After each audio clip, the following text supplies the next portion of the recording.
नमस्कार, दर्श न्यूज देख रहे हैं आप। मैं प्रीति दयाल आपके साथ एक बार फिर से हम हाजिर हो गए हैं अपने इस खास कार्यक्रम में, जहां हम बात करते हैं आपके स्वास्थ्य से जुड़े समस्याएं और उसके निदान की। तो आज के हमारे इस खास कार्यक्रम में मौजूद है डॉक्टर नीलम, जो कि एक गायनोकोलॉजिस्ट है। दरअसल दर्शकों, हुआ ये कि इससे पहले भी हमने कई सारे वीडियोस पीरियड्स को लेकर के बनाए थे, लेकिन उसके बावजूद कई लोगों के सवाल हमारे पास आते रहे। तो क्यों ना हमने सोचा कि उसके जवाब किसी गायनो से ही लिया जाए। तो आज के हमारे इस खास कार्यक्रम में मौजूद है डॉक्टर नीलम। मैम, आपका बहुत बहुत स्वागत है हमारे इस खास कार्यक्रम में। थैंक यू प्रीति।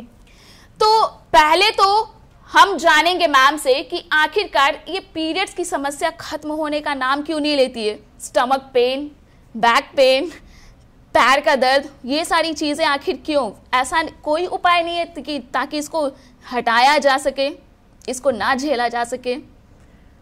ये इस बात पर निर्भर है कि किस उम्र की महिला में ये हो रहा है। जी मैम, पहले तो मैं आपको दर्शकों को अपने बता दूं कि आज हम अपने इस खास वीडियो में बात करेंगे लड़कियों की, जो यूथ हैं उनसे जुड़े।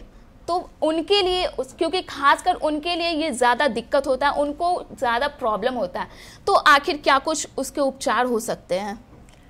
ये थोड़ा बहुत दर्द जो हल्का हो, जिससे थोड़ा डिस्कम्फर्ट हो, पेट के नीचे वाले हिस्से में हो, नाभि के नीचे वाले हिस्से में, वो उतना लगभग सभी महिलाओं को होता है, लेकिन वो उतना ही होता है, उससे अधिक नहीं होता है।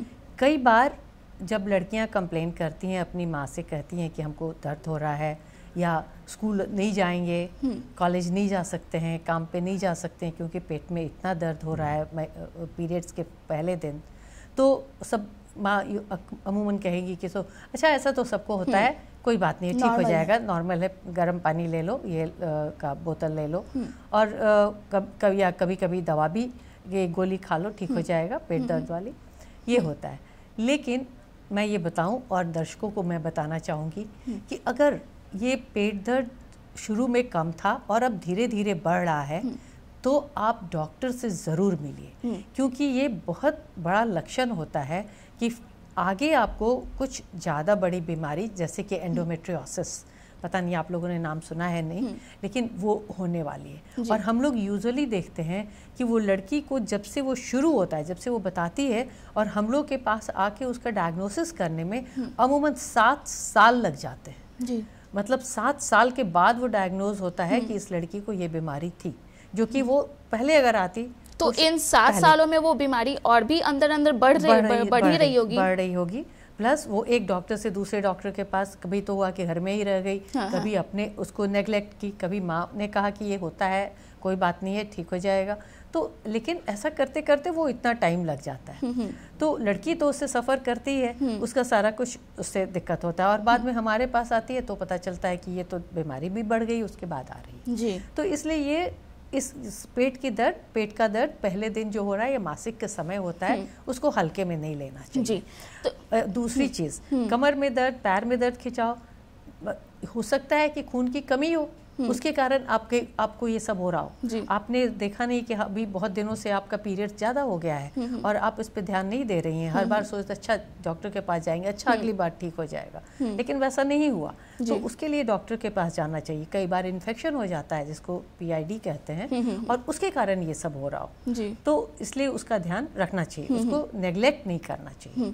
तो मैम, कई बार ऐसा होता है कि पीरियड्स नियमित नहीं होता है, कभी पहले आ जाता है, कभी बाद में आ जाता है, तो इसका मेजरमेंट कैसे करेंगे? क्योंकि कभी कभी ये नॉर्मल माना जाता है, लेकिन कभी कभी ये खतरे की घंटी भी साबित हो जाती है। तो आखिर कितना दिन आगे पीछे हो जाना, ताकि मतलब पता चल सके कि हाँ अब वक्त आ गया है कि हमें डॉक्टर के पास विजिट करना चाहिए? हाँ, ये बहुत इंपॉर्टेंट क्वेश्चन है, बहुत अच्छा किया पूछ करके।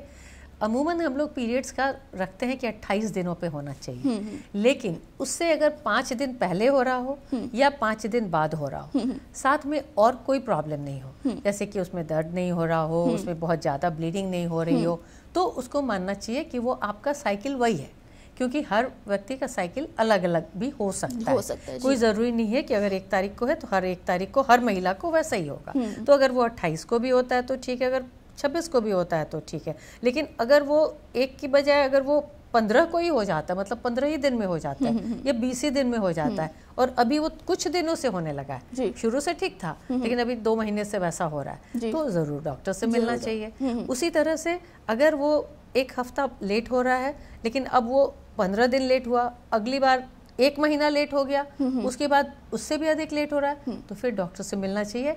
आप लोगों ने पीसीओडी का नाम सुना होगा, आजकल बहुत लोग जानकारी इसके बारे में बढ़ रही है। तो ये भी कहा जाता है कि ये जेनेटिक भी होते हैं। पीसीओडी जी, पीसीओडी जेनेटिक नहीं है, वो ज़्यादा लाइफस्टाइल डिजीज़ है। अच्छा। तो वो आजकल हम लोग का जो बैठ कर के काम करने का की आदत बढ़ गई है, खेलकूद कम हो गया है। अब धीरे धीरे हम लोग के यहाँ पहले भूखमरी थी, अंडर न्यूट्रिशन था, अब ओवर न्यूट्रिशन हो रहा है। हम लोग के यहाँ दोनों तरह के लोग हैं, जिनको कम खाना मिल रहा है और जो जिनमें फैट हो रहा है ज़्यादा। तो पहले था कि बहुत कम ही लोग होते थे जो कि फैट हुआ करते थे और उसको संपन्नता और सुखी जीवन का लक्षण समझा जाता था, लेकिन अभी वैसा नहीं है। अभी चूंकि काम कम हो गया है, आप बाहर घूमना कम कर दिए हो, वॉकिंग कम, एक्सरसाइज कम कर दिए हो, महिलाओं को घर में भी बहुत सारे गैजेट्स आ गए हैं जिससे उनको शारीरिक श्रम कम हो गया है। इसके कारण ओबेसिटी बढ़ रहा है, और ये ओबेसिटी जो है वो इसका जनक है, मतलब वो साइकिल है। जो पीसीओडी के कारण ओबेसिटी, ओबेसिटी के कारण क्योंकि उससे हार्मोनल इम्बैलेंस हो जाता है। जी मैम, ये तो हो गई पीरियड्स के बाद, लेकिन इसके अलावे ना जो वर्किंग वुमेन होती है या फिर जो एडल्ट की बात जैसे हम लोग कर रहे हैं, तो उसमें वेजाइनल डिस्चार्ज का भी बहुत ज़्यादा प्रॉब्लम्स आने लगा है, तो क्या ये नॉर्मल हो सकता है? वेजाइनल डिस्चार्ज है वो नॉर्मल भी हो सकता है, एबनॉर्मल भी हो सकता है। जैसे हम लोग का मुंह है, अगर वो उसमें सलाइवा या उसमें थूक अगर नहीं हो तो कितना ड्राई लगेगा और आपको कितना उससे डिस्कम्फर्ट लगेगा। जी जी। तो उसी तरह अंदर में भी है। वजाइना को भी मॉइस्ट रखने के लिए डिस्चार्ज वहाँ होता है। अच्छा। लेकिन तब उसमें स्मेल नहीं होना चाहिए, बहुत ज़्यादा नहीं होना चाहिए, इचिंग नहीं होना चाहिए। ये 3 चीज़ जो है जो कि उसको अलग करती है। तो अगर आपको ये सब तीनों चीज़ों में कुछ है, जैसे बहुत ज़्यादा डिस्चार्ज है, जैसे आपको वहाँ पर प्राइवेट पार्ट्स में बहुत खुजली लग रही हो या आपको बहुत महक आ रही हो, तो उस तरह की चीज़ है तब डॉक्टर से मिलना चाहिए। दूसरी बात मैं इसमें ज़रूर कहना चाहूँगी कि आप लोग शायद टीवी में देख करके और बहुत सारे वजाइनल वॉश वैसे वॉश का वो प्रचार करते हैं, तो उससे सोचते हैं कि हाँ उसमें वहाँ पर वॉश करना चाहिए। और कुछ लोग ये भी करते हैं कि डेटॉल पानी से वॉश करते हैं, कुछ लोग सोप भी यूज़ करते हैं, लेकिन मैं ये बता दूँ ये तीनों चीज़ गलत है। अगर वो नॉर्मल है, मतलब अगर कोई प्रॉब्लम नहीं हो है, तो ये सब चीज़ से वॉश करने की उस एरिया में कोई ज़रूरत नहीं है रोज़ रोज़। तो मैम जैसे वो उस चीज़ का इस्तेमाल कर रही है, उस प्रोडक्ट का यूज़ कर रही है, तो वो यूज़ करना सही है या फिर उससे पहले डॉक्टर के पास विजिट करना सही है? बिना डॉक्टर से पूछे हुए उसको यूज नहीं करना चाहिए, क्योंकि आजकल तो वही चीजें हो रही है, वो टीवी पे एडवर्टाइजमेंट दिखा रहे हो तो फिर वही प्रोडक्ट यूज किया जा सकता बिना डॉक्टर से पूछे, बिना एडवाइस लिए। तो इसीलिए मैं बताना चाह रही हूँ कि ये किशोरियों में कम से कम, या जो अभी नवयुवतियाँ हैं उनमें जो वर्किंग हैं, अभी नया ज्वाइन किया हुआ है, ऑफिस ज्वाइन किया, तो उसमें वो सब ज़रूरी नहीं है। अगर आपका सब कुछ सही है तो ज़बरदस्ती ये नहीं करना है कि हम वॉश करेंगे ही, वजाइनल वॉश यूज़ करेंगे, रोज़ साबुन से उस एरिया को साफ़ करेंगे। वो एरिया को अगर आप सिर्फ पानी से ही रोज़ साफ़ करते हैं और उसको ड्राई रखते हैं तो वही काफ़ी है, क्योंकि उसमें अच्छे बैक्टीरिया भी वहाँ पे होते हैं। अच्छा। जो आपको फाइट करते हैं खराब बैक्टीरिया से। तो अगर आप रोज़ उसको वॉश कर देते हो, रोज़ साबुन लगा करके हटा देते हो, तो उसके बाद खराब बैक्टीरिया जो होते हैं वो इन्फेक्शन कॉज कर देते हैं। फिर आपका जो डिस्चार्ज है उसमें महक आने लगती है, वो बहुत ज़्यादा होने लगता है, उसका खुजली होने लगती है, लाल होने लगता है, आपको परेशानी बढ़ जाती है। तो इसलिए अगर वैसा हो रहा हो, आपको लग रहा हो कि हाँ सचमुच हमको, तो प्लीज़ डॉक्टर के पास जाएं, डॉक्टर से सलाह लें, वो आपको ज़्यादा बढ़िया एडवाइस देंगे। जी मैम, कई बार ऐसा होता है ना कि फेस्टिव सीजन में कई तरह के त्यौहार आते हैं, तो पवित्रता का काफ़ी ज़्यादा ख्याल रखा जाता है और पीरियड्स कहीं ना कहीं उसको एकदम से अलग माना जाता है। तो लड़कियां क्या करती हैं कि वो पिल्स ले लेती है ताकि उनका पीरियड्स ना आए। तो क्या इसका क्या कुछ मतलब आप बताएंगी मैम कि ये लेना सही रहता है? हम लोग के पास भी ऐसे प्रश्न आते हैं और महिलाएं आती हैं कि अभी पीरियड्स आने वाला है, उस टाइम में होगा, हम वैष्णो देवी जा रहे हैं या हम अभी शादी है और वो बहुत सारी चीज़ें हैं, तो उस समय क्या करें कि पीरियड्स बढ़ जाए आगे। तो उसमें वो अगर आप 5-7 दिन 10 दिन के लिए लेते हैं, एक बार लेते हैं, तो उससे कोई दिक्कत नहीं है। अच्छा। आप ले सकते हैं, लेकिन उसका शुरू करने का समय अलग होना चाहिए, नहीं तो फिर वो काम भी नहीं करेगा जी। तो इसीलिए वो लेने में कोई वैसी हानि नहीं है। और लेकिन बार बार वैसा नहीं करना चाहिए, नहीं तो क्योंकि कई बार ऐसे केसेस आते हैं कि एक दिन मतलब एक हफ्ते बढ़ाने के लिए चाहो तो वो 1 महीने तक नहीं आ पाता है, या फिर 2 महीने तक भी वो मिस हो जाते हैं। हाँ, तो इसीलिए कह रहे हैं कि वो कब से लेना चाहिए और कब ख़त्म करना चाहिए। एक बार डॉक्टर की सलाह लें तो ज़्यादा बढ़िया है, नहीं तो अगर एक बार आपने ले लिया ठीक है, एक बार ले लिया कोई बात नहीं, लेकिन ऐसा नहीं करें कि हर दूसरे महीने आप ले रहे हो कि आज हमको ये है, आज हमको वो है। जी, वो जी, नहीं करना चाहिए बहुत ज़्यादा। जी मैम, बात करेंगे आजकल के लड़कियों के डेली हैबिट्स की। तो जो सिंथेटिक गारमेंट्स होते हैं उसको यूज़ करना, रोज़ाना यूज़ करना कहाँ तक सही हो सकता है? अंडर गारमेंट्स में सिंथेटिक गारमेंट्स को हम लोग मना करते हैं जी। क्योंकि उसमें हम लोग का जो देश है उसमें मतलब 9 महीने तो गर्मी ही रहती है। गर्मी का मतलब है कि 3 महीने बरसात का जो होता है ह्यूमिडिटी भी उतना ही, आर्द्रता भी उतनी ही रहती है, बाकी 6 महीने गर्मी है। तो 9 महीने टोटल गर्मी रहती है, 3 महीने मुश्किल से ठंडा पड़ता है। तो इस गर्मी के मौसम में पसीना भी चलता है। अगर बरसात हो तो पसीना के साथ साथ वायुमंडल की आर्द्रता जो होती है, ह्यूमिडिटी, वो भी अफेक्ट करती है। तो वो सब जब जो कॉटन कपड़ा होता है वो पसीना को भी सोख लेता है और आर्द्रता को भी सोख लेता है, एयरी रखता है जी। उस एरिया को भी जी। नहीं तो फिर वहाँ फंगस होने का चांसेस अगर सिंथेटिक गारमेंट्स पहनते हैं तो बढ़ जाता है जी। ये बात होती है जी। मैम, दूसरी चीज़ ये भी है कि लड़कियाँ आजकल जंक फूड पर काफ़ी ज़्यादा डिपेंड हो गई हैं, तो उनको क्या कुछ सलाह दीजिएगा? क्योंकि कितना भी बोलो वो मानने के लिए तैयार नहीं है। खुद से बनाओ, खुद से खाओ, ये वाला हाल रहता है। तो इसके लिए वो सबसे ज़्यादा ईजीएस्ट यही समझती है कि क्यों ना बाहर से ही कुछ लेकर के आया जाए, खा लिया जाए, बस हो गया।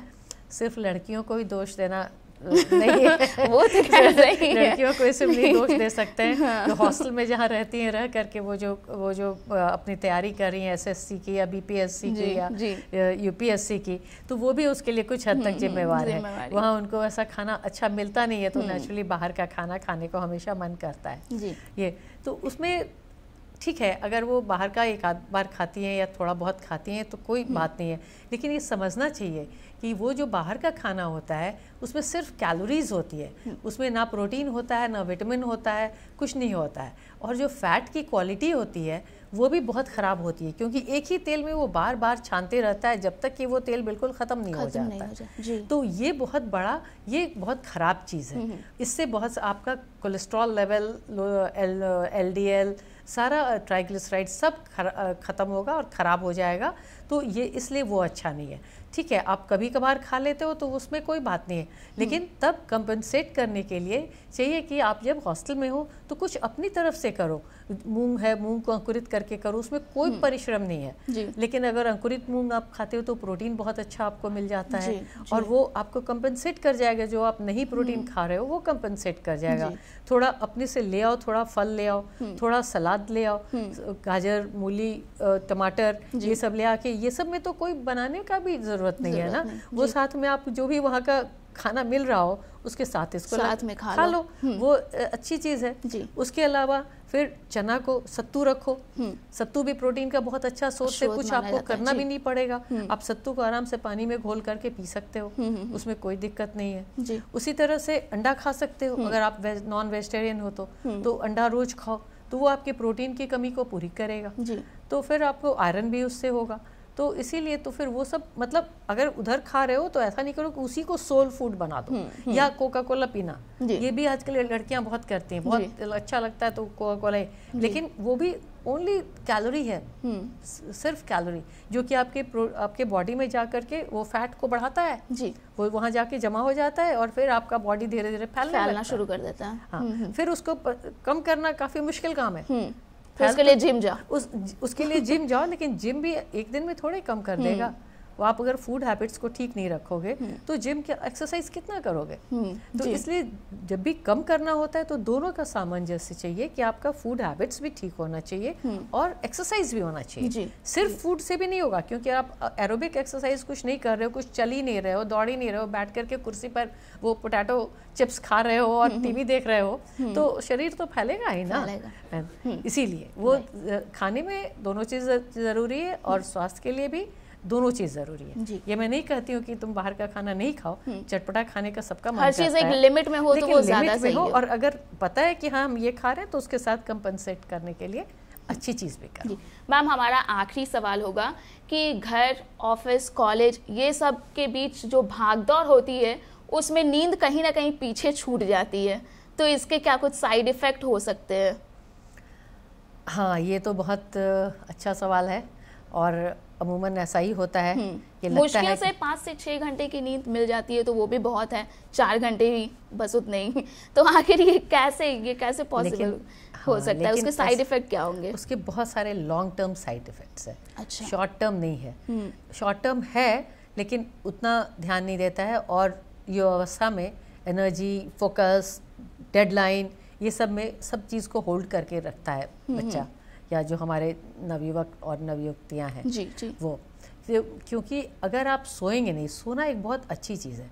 वो क्या करता है ना कि बॉडी में आपका जो टूट फूट हो रहा है, सभी हम लोग के बॉडी में हमेशा मेटाबॉलिज्म होता है, कुछ सेल्स टूटते हैं, कुछ सेल्स बनते हैं। तो ये जो बनने वाला काम है, टूटने वाला काम दिन भर चलता रहता है, लेकिन जो बनने वाला काम है वो सिर्फ जब आप सोते हैं, आपका बॉडी रेस्ट में रहता है, तभी होता है।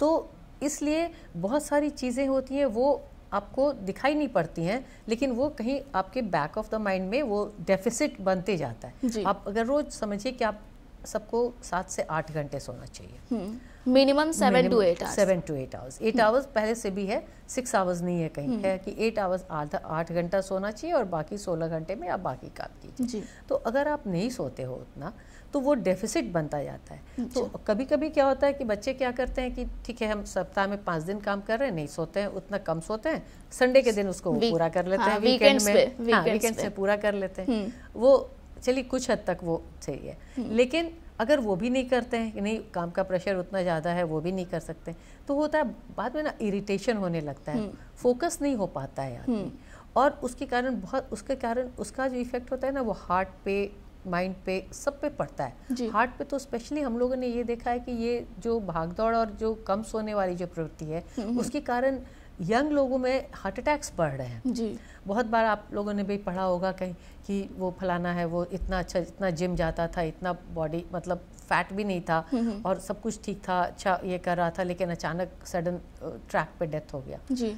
तो उस कहीं ना कहीं वो कारण भी उसके पीछे है कि वो सोने का वो जो है वो नहीं हो रहा था, बॉडी में रिपेयर प्रोसेस नहीं हो रहा था, असर उसका हार्ट पे पड़ रहा था, तो बाकी सब चीज़ में तो सही आ रहा था, लेकिन ये गड़बड़ी हो जाती है। तो इसीलिए सोना बहुत ज़रूरी है। वो आपके शरीर में उसमें वो रीजनरेट करता है सबको, आपके माइंड को शांत करता है, और साथ साथ बॉडी का जो मेटाबॉलिज्म है उसको ठीक करता है, ताकि आप फिर से नए दिन के लिए पूरे जोश खरोश के साथ तैयार हो सके। जी। तो मैम आखिरी वक्त पे आप क्या कुछ सलाह देना चाहेंगी, टिप्स क्या देंगी लड़कियों को?